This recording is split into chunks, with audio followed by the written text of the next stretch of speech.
Nestled deep in the rugged Appalachian foothills of rural Kentucky lies the forgotten town of Black Hollow, once a thriving mining settlement, now reduced to whispers and overgrowth. Between 1893 and 1931, over 65 people disappeared without a trace within a 20-mile radius of the town. No formal investigations ever led to conclusive answers. What the newspapers never printed, and what the locals dared only to speak in hushed warnings, was the name, the Grayson family. This story is not about ghost sightings or folklore.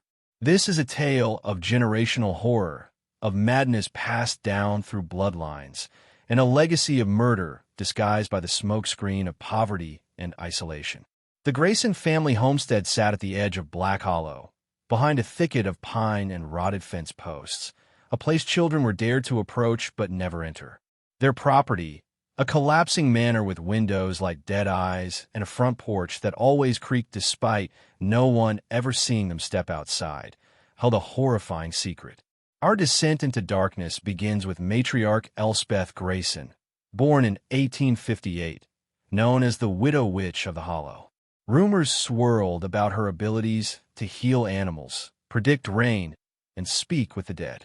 Her three sons, Tobias, Malachi, and Edgar, rarely attended the town school.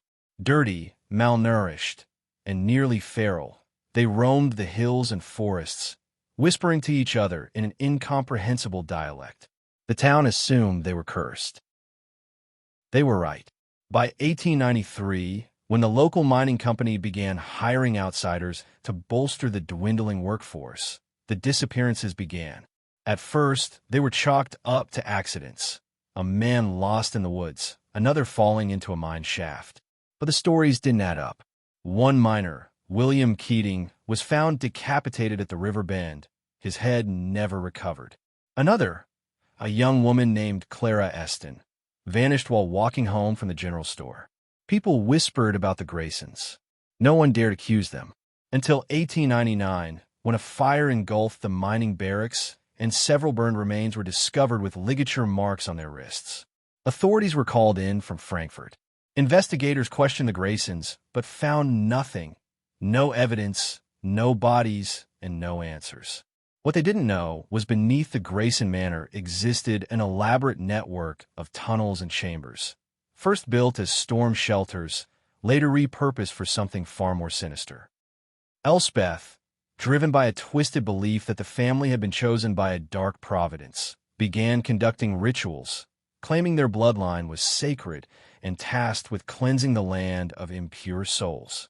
She kept journals, written in ink and dry blood, describing each sacrifice in chilling detail. Her sons were the instruments, luring travelers, vagrants, and eventually even townsfolk to their doom. The rituals grew more frequent. Tobias was the most violent, known to snap necks like twigs. Malachi, the silent one, was a skilled taxidermist who preserved the faces of their victims as masks, stored in a trunk beneath his bed. Edgar, the youngest, was considered the angel, the bait who gained victims' trust before delivering them to their deaths. Together, they carried out their mother's twisted doctrine. By the 1910s, Black Hollow had become a ghost town. The mine had closed. People left, but the Graysons remained. Occasionally, hikers or curious journalists would go missing.